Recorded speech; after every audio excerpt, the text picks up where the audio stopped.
So you and I have never known democracy, like literally never. What we see and think democracy is an illusion. It is the appearance of choice. We make a huge deal about the fact we get to vote on who will occupy the positions of power, and yet we make so little noise about the fact that we don't get to decide anything else. We don't get to directly vote on any policy or legislation. We don't get to have any say on the decisions that directly impact our lives or the direction the nation is going.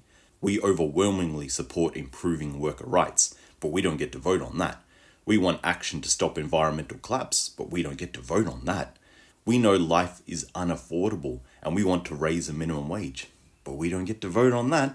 The best we get is voting on a party to represent us and then watch them immediately bow down to corporate interests that are always the exact opposite of what we want and need. And the reason for this is actually really simple. It's because democracy and capitalism are incompatible.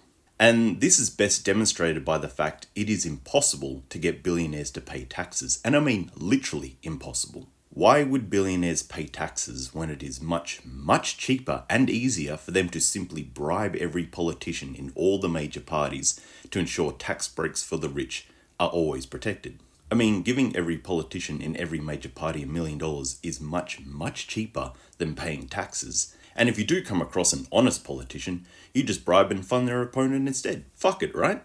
And this is the main reason billionaires cannot be allowed to exist. Their mere existence breaks the system entirely, because the moment the first billionaire realized it was cheaper to break democracy than partake in it, democracy was dead. And that's why now your vote is meaningless. Literally meaningless. It can never compete with the billions of dollars of lobby money billionaires flood every political party with.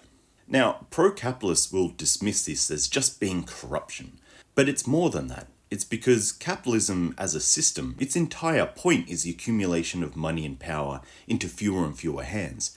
So even if reforms were possible, which again, they aren't, it wouldn't matter because capitalism will always gravitate towards monopoly of money and power.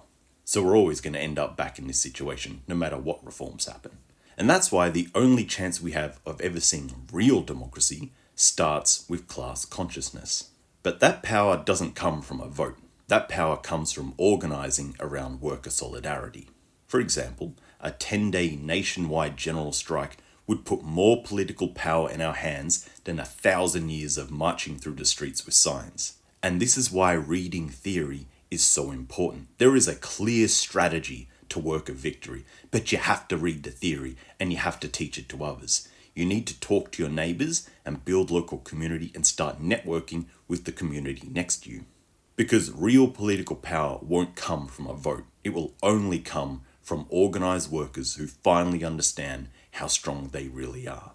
And hopefully that's given you something to think about.